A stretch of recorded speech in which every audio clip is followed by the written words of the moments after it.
Hello everybody. Neeraj C Chaudhary द्वारा लिखा ऐसे public transport in London and Delhi. आइए हम इसे हिंदी में पढ़ते हैं। लंदन में जीवन यहाँ तक कि सबसे भीड़भाड़ वाली सड़कों पर भी प्री टॉकी दिनों की फिल्म की तरह लगता था। जब मैंने ऑक्सफोर्ड स्ट्रीट पर अनथिन लाइनों को जाते देखा और कोई आवाज नहीं सुनी तो मुझे एक अजीब सनसनी हुई। जब वे अंडरग्राउंड स्टेशनों में प्रवेश करते तो वे अपने बिलों में जाती हुई चींटियों की लंबी पंक्तियों की तरह दिखाई देते थे।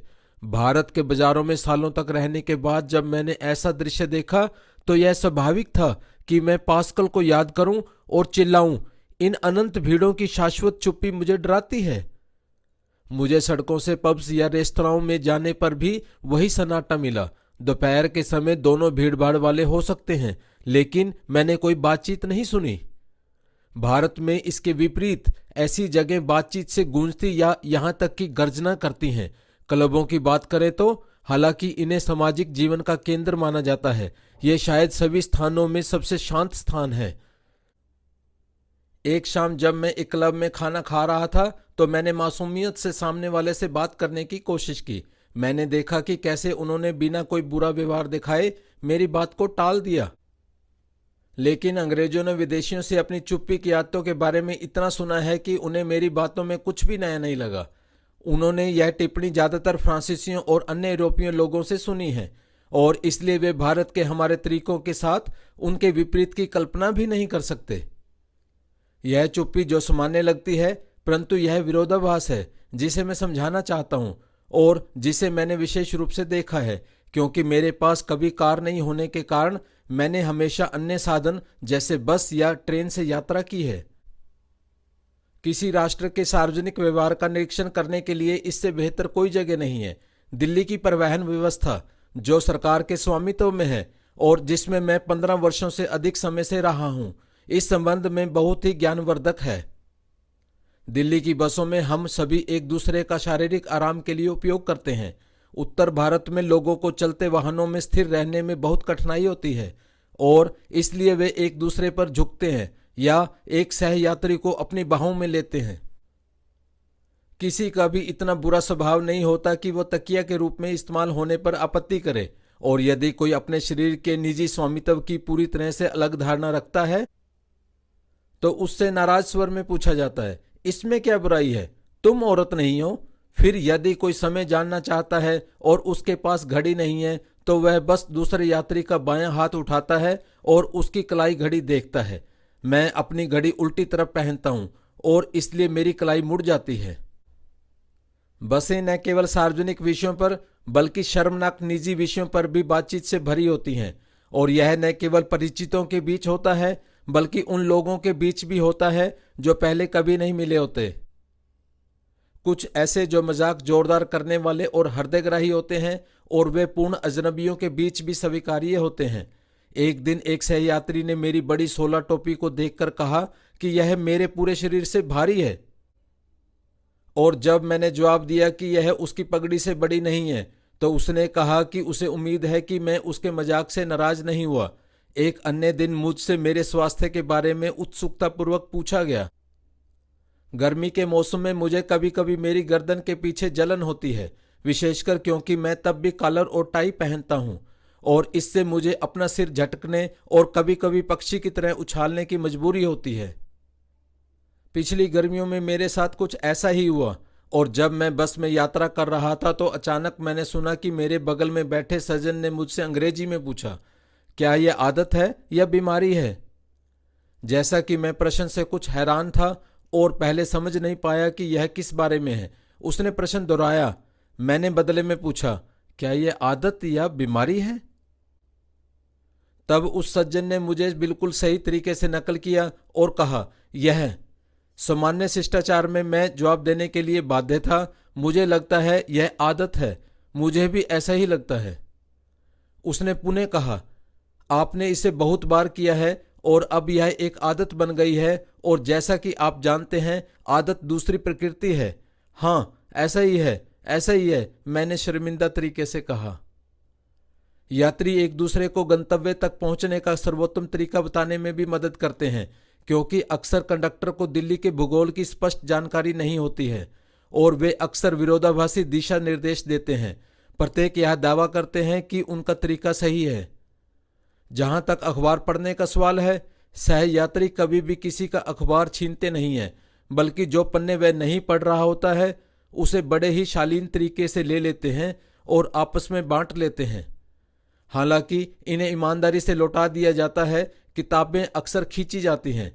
एक दिन एक सहयात्री ने जोर से मेरे हाथ में पकड़ी हुई गीता की एक प्रति को खींचा और जब मैंने जाने नहीं दिया बल्कि आपत्ति की तो उसने गुस्से में कहा, आपके हाथ में पवित्र पुस्तक है और आप ऐसा व्यवहार कर रहे हैं, मुझे आपकी किताब नहीं चाहिए। और उसने मुझे अछूत बना दिया। मेरी आदत है कि मैं अपनी सीट छोड़ देता हूं और बस के दरवाजे पर खड़ा हो जाता हूं ताकि जैसे ही बस स्टॉप पर आए मैं उतर सकूं, बजाय इसके कि जैसा अधिकतर लोग करते हैं बस को प्रतीक्षा करवाऊं। लेकिन जब दूसरे लोग मुझे ऐसा करते देखते हैं तो वे चिंता में चिल्लाते हैं, कृपया धैर्य रखें। कुछ तो मेरी कोट की पूंछ पकड़ लेते हैं या बाहां पकड़ लेते हैं ताकि मैं हिल न सकूं। वे अधिक असाधारण परिस्थितियों में भी मदद करते हैं। एक दिन मुझे पता चला कि मेरे पास केवल एक खराब रुपया है और कंडक्टर इसे लेने को तैयार नहीं था। ऐसी स्थिति में हमारी परंपरा है कि हम यात्रियों की सामान्य इच्छा की अपील करें। जैसा कि मैंने ऐसा नहीं किया, एक सहयात्री ने मेरे हाथ से सिक्का छीन लिया, उसे देखा और कहा, यह खराब है लेकिन चिंता न करें, मैं इसे एक अच्छे रुपए के लिए बदल दूंगा।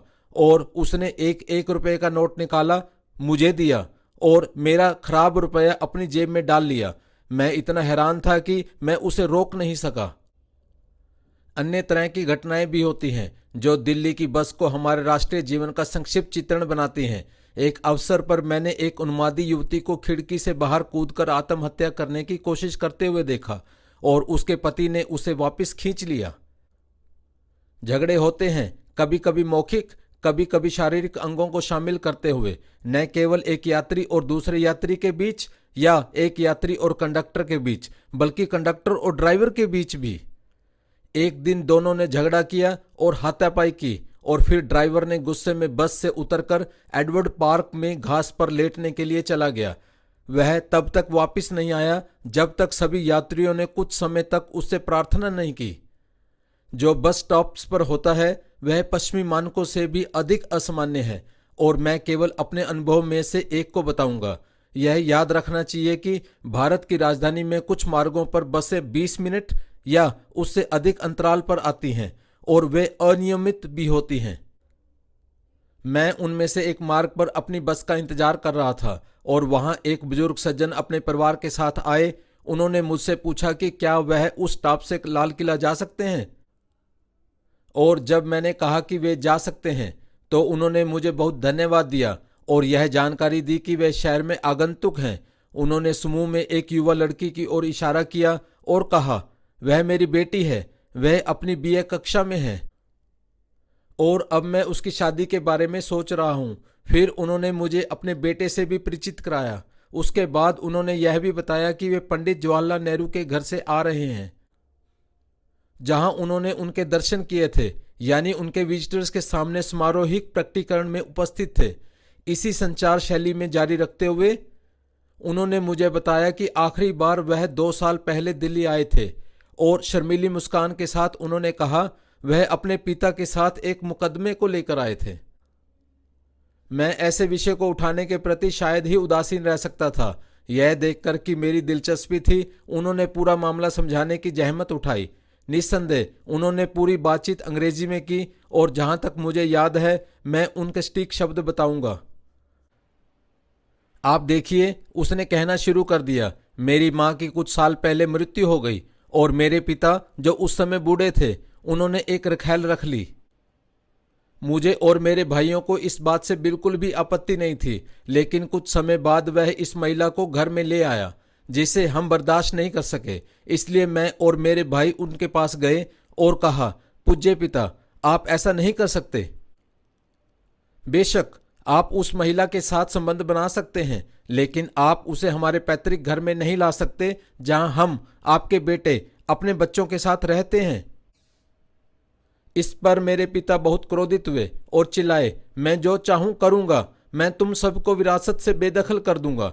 हमने जवाब दिया कि वह ऐसा भी नहीं कर सकते, तो यह अदालतों तक गया, लेकिन जज ने मुझे इस मामले को अदालत से बाहर निपटाने की सलाह दी। इसी समय बस सामने आ गई और मैं चलने के लिए तैयार हो गया। हालांकि उस सज्जन ने मेरा नाम और पता पूछकर मुझे आश्चर्यचकित कर दिया। मेरे कारण पूछने पर उसने बताया कि वह मुझे अपने बगीचे से कुछ आम भेजना चाहता था और वह बहुत अच्छे थे। मैंने उत्तर दिया, इसके लिए अवसर? बहुत बहुत धन्यवाद, लेकिन वास्तव में इसके लिए कोई अवसर नहीं है। नहीं सर, उन्होंने मुझे गर्मजोशी के साथ जवाब दिया, यह कोई तकलीफ नहीं है। आपने मुझे अपनी संगति और बातचीत का सुख दिया है और मैं इसके लिए आपका आभार व्यक्त करना चाहता हूं, लेकिन बस आ गई और मुझे इस मामले को अच्छे तरीके से निपटाए बिना उस बस में चढ़ना पड़ा। यही वह हास्यपूर्ण मानवीयता है। यह बड़े दिल वाले सार्वजनिक और निजी मामलों के बीच के अंतर को मिटाने, यह सहानुभूति की इच्छा जो हमें अंग्रेज लोगों के सार्वजनिक व्यवहार की निरस्ता से पीछे हटने पर मजबूर करती है। Thank you.